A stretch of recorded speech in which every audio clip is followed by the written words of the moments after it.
PT Kereta Api Indonesia atau PT KAI terdeteksi adanya kecurangan dalam penyajian laporan keuangan. Ini merupakan suatu bentuk penipuan yang dapat menyesatkan investor dan stakeholder lainnya. Kasus ini juga berkaitan dengan masalah pelanggaran kode etik profesi akuntansi. Diduga terjadi manipulasi dalam data laporan keuangan PT KAI tahun 2005. Perusahaan BUMN ini dicatat meraih keuntungan sebesar 6,9 miliar rupiah. Padahal apabila diteliti dan dikaji lebih rinci, perusahaan justru menderita kerugian sebesar 63 miliar rupiah. Komisaris PT KAI Hekinus Manao yang juga sebagai Direktur Informasi dan Akuntansi Direktorat Jenderal Perbendaharaan Negara Departemen Keuangan mengatakan, laporan keuangan itu telah diaudit oleh Kantor Akuntan Publik S. Manan. Audit terhadap laporan keuangan PT KAI untuk tahun 2003 dan tahun-tahun sebelumnya dilakukan oleh Badan Pemeriksa Keuangan atau BPK, sedangkan untuk tahun 2004 diaudit oleh BPK dan Akuntan Publik. Hasil audit tersebut kemudian diserahkan Direksi PT KAI untuk disetujui sebelum disampaikan dalam rapat umum pemegang saham. Dan Komisaris PT KAI yaitu Hekinus Manao menolak menyetujui laporan keuangan PT KAI tahun 2005 yang telah diaudit oleh Akuntan Publik. Setelah hasil audit diteliti dengan seksama, ditemukan adanya kejanggalan dari laporan keuangan PT KAI tahun 2005 sebagai berikut. 1. Pajak pihak ketiga sudah 3 tahun tidak pernah ditagih, tetapi dalam laporan keuangan itu dimasukkan sebagai pendapatan PT KAI selama tahun 2005. Kewajiban PT KAI untuk membayar surat ketetapan pajak atau SKP, pajak pertambahan nilai atau PPN sebesar 95,2 miliar rupiah yang diterbitkan oleh Direktorat Jenderal Pajak pada akhir tahun 2003 disajikan dalam laporan keuangan sebagai piutang atau tagihan kepada beberapa pelanggan yang seharusnya menanggung beban pajak itu. Padahal berdasarkan standar akuntansi, pajak pihak ketiga yang tidak pernah ditagih itu tidak bisa dimasukkan sebagai aset. Di PT KAI ada kekeliruan direksi dalam mencatat penerimaan perusahaan selama tahun 2005. 1. Pajak pihak ketiga sudah 3 tahun tidak pernah ditagih, tetapi dalam laporan keuangan itu dimasukkan sebagai pendapatan PT KAI selama tahun 2005. Kewajiban PT KAI untuk membayar surat ketetapan pajak atau SKP, pajak pertambahan nilai atau PPN sebesar 95,2 miliar rupiah yang diterbitkan oleh Direktorat Jenderal Pajak pada akhir tahun 2003 disajikan dalam laporan keuangan sebagai piutang atau tagihan kepada beberapa pelanggan yang seharusnya menanggung beban pajak itu. Padahal berdasarkan standar akuntansi pajak, pihak ketiga yang tidak pernah ditagih itu tidak bisa dimasukkan sebagai aset.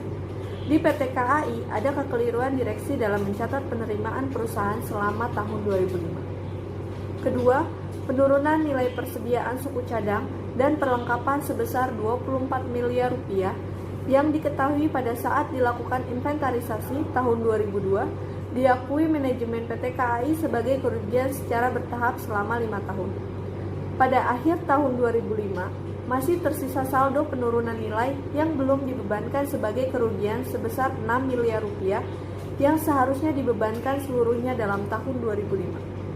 Ketiga, bantuan pemerintah yang belum ditentukan statusnya dengan modal total nilai kemualafan sebagai 674,5 miliar rupiah dan penyertaan modal negara sebesar 70 miliar rupiah oleh manajemen PT KAI disajikan dalam neraca per 31 Desember 2005 sebagai bagian dari hutang.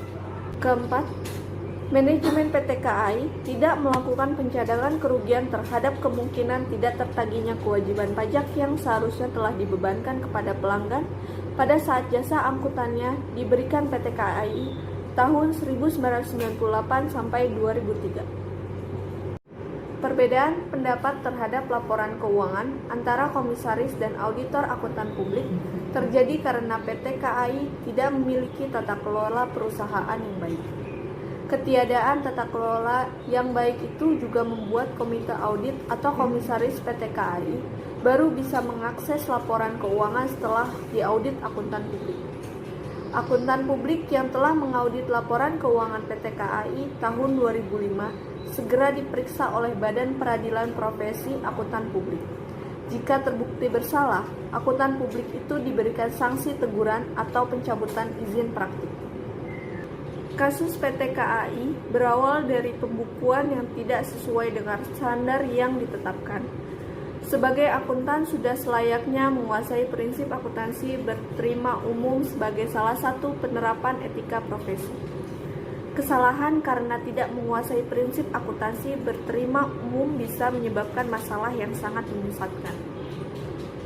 Laporan keuangan PT KAI tahun 2005 disinyalir telah dimanipulasi oleh pihak-pihak tertentu.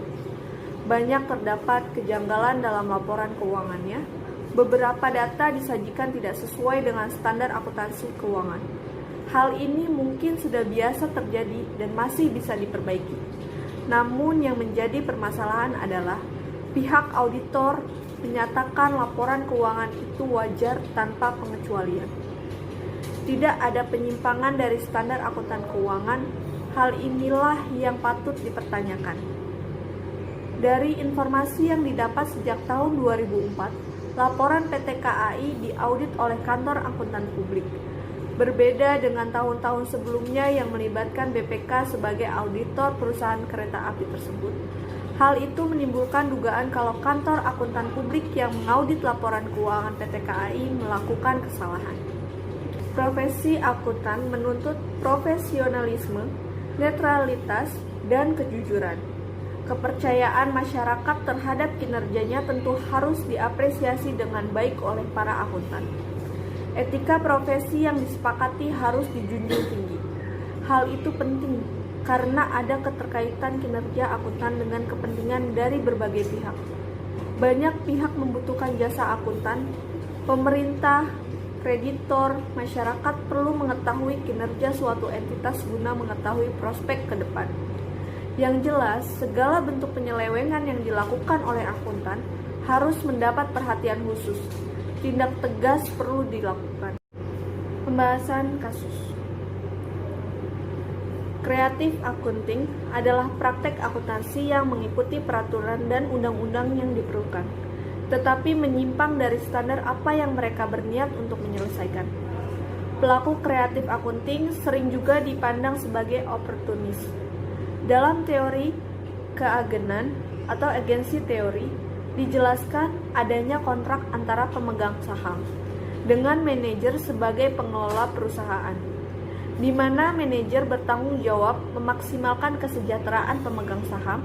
Namun di sisi lain, manajer juga mempunyai kepentingan pribadi mengoptimalkan kesejahteraan mereka sendiri melalui tercapainya bonus yang dijanjikan pemegang saham.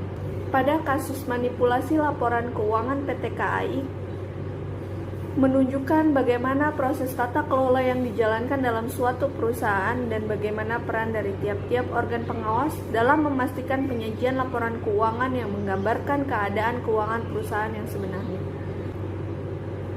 Pada kasus PT KAI berawal dari perbedaan pandangan antara manajemen dan komisaris, khususnya ketua komite audit di mana komisaris menolak menyetujui dan menandatangani laporan keuangan yang telah diaudit oleh auditor eksternal.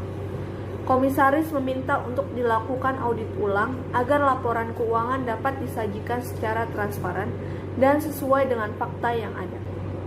Menurut pendapat saya, aktivitas manipulasi pencatatan laporan keuangan yang dilakukan manajemen tidak terlepas dari bantuan akuntan. Akuntan yang melakukan hal tersebut memberikan informasi yang menyebabkan pemakai laporan keuangan tidak menerima informasi yang fair. Akuntan sudah melanggar etika profesinya. Karena akuntan adalah orang yang ahli dalam mengatur dan mengelola laporan keuangan, dengan keahliannya justru disalahgunakan untuk dilakukannya manipulasi pada laporan keuangan tersebut. Hal seperti manipulasi laporan keuangan ini harusnya tidak terjadi apabila akuntan yang melakukan penyajian laporan keuangan ini mempunyai pemahaman, pengetahuan, dan menerapkan etika profesi yang dijalaninya sebagai seorang akuntan yang bekerja secara profesional. PT KAI melanggar pasal 90 Undang-Undang Nomor 8 Tahun 1995 tentang pasar modal. Dalam kegiatan perdagangan efek, setiap pihak dilarang secara langsung maupun tidak langsung. 1. Menipu atau mengelabui pihak lain dengan menggunakan sarana dan atau cara apapun. 2. Turut serta menipu atau mengelabui pihak lain. 3. Membuat pernyataan tidak benar mengenai fakta yang material atau tidak mengungkapkan fakta yang material agar pernyataan yang dibuat tidak menyesatkan mengenai keadaan yang terjadi pada saat pernyataan dibuat dengan maksud untuk menguntungkan atau menghindarkan kerugian untuk diri sendiri atau pihak lain, atau dengan tujuan mempengaruhi pihak lain untuk memberi atau menjual efek. PT KAI dapat dikenakan sanksi sesuai pasal 107 Undang-Undang Nomor 8 Tahun 1995 yang menyatakan setiap pihak yang dengan sengaja bertujuan menipu atau merugikan pihak lain atau menyesatkan Bapepam, menghilangkan, memusnahkan, menghapuskan, mengubah, mengaburkan, menyembunyikan atau memalsukan catatan dari pihak yang memperoleh izin, persetujuan atau pendaftaran termasuk emiten dan perusahaan publik diancam dengan pidana penjara paling lama 3 tahun dan denda paling banyak 5 miliar rupiah. Selain itu, sanksi dan denda sesuai pasal 5 huruf N Undang-Undang Nomor 8 Tahun 1995 tentang pasar modal, maka direksi PT KAI saat itu yang terlibat diwajibkan membayar sejumlah 1 miliar rupiah untuk disetor ke kas negara karena melakukan kegiatan praktek penggelabuhan atas laporan keuangan. Auditor PT KAI diwajibkan membayar sejumlah 100 juta rupiah untuk disetor ke kas negara karena atas risiko audit yang tidak berhasil mendeteksi adanya pengelabuan laba yang dilakukan oleh PT KAI tersebut. KAP Esmanan dan rekan tetap diwajibkan membayar denda karena dianggap telah gagal menerapkan persyaratan profesional yang disyaratkan di SPAP SA Seksi 110 Tanggung Jawab dan Fungsi Auditor Independen, paragraf 4 persyaratan profesional di mana disebutkan bahwa persyaratan profesional yang dituntun dari auditor independen adalah orang yang memiliki pendidikan dan pengalaman berpraktik sebagai auditor independen. Upaya yang dilakukan pemerintah dalam mewujudkan prinsip-prinsip good corporate government guna memperbaiki kinerja perusahaan, khususnya BUMN di Indonesia, adalah dengan dikeluarkannya keputusan Menteri Negara Badan Usaha Milik Negara nomor KAP 117 M/MBU /2002 tentang penerapan praktik good corporate government pada badan usaha milik negara atau BUMN, pasal 2 yang mewajibkan BUMN menerapkan good corporate government secara konsisten. Beberapa teori etika yang sudah dilanggar yaitu 1. Egoisme etis.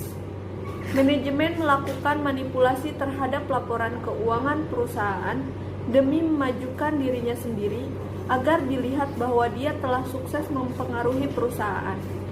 Manajemen telah menyalahgunakan kekuasaan yang diberikan kepadanya. Kedua, dengan dimanipulasinya laporan keuangan oleh manajemen, maka keputusan yang diambil pun akan tidak tepat dan bisa merugikan orang banyak. Dalam kurung orang yang berkepentingan. Ketiga, manajemen tidak menjalankan kewajiban sebagai manajemen perusahaan dengan semestinya. Seharusnya seorang manajemen yang memiliki kedudukan tinggi di perusahaan memberikan contoh yang baik kepada bawahan agar menjalankan kewajibannya di perusahaan sesuai dengan etika-etika yang diberikan.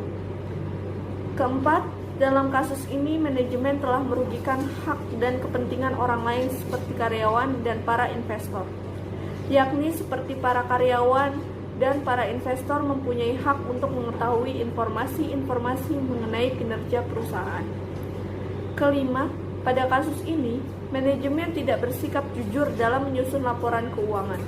Manajemen melakukan beberapa manipulasi seperti data mengenai pendapatan, utang dan cadangan kerugian piutang. Di dalam standar kode etik akuntan manajemen, ada beberapa yang dilanggar oleh manajemen, yakni 1. Kompetensi. Akuntan manajemen tidak kompetensi karena tidak memelihara pengetahuan dan keahlian yang dimilikinya dengan sepantasnya. Selain itu, tidak mengikuti hukum, peraturan dan standar teknis, dan tidak membuat laporan yang jelas dan lengkap berdasarkan informasi yang dapat dipercaya dan relevan, melainkan dengan manipulasi data. Kedua, kreatif accounting. Akuntan manajemen telah menyimpang dari praktek akuntan yang mengakui peraturan dan undang-undang. Manajemen perusahaan melakukan banyak manipulasi dalam menyajikan laporan keuangan. Ketiga, fraud.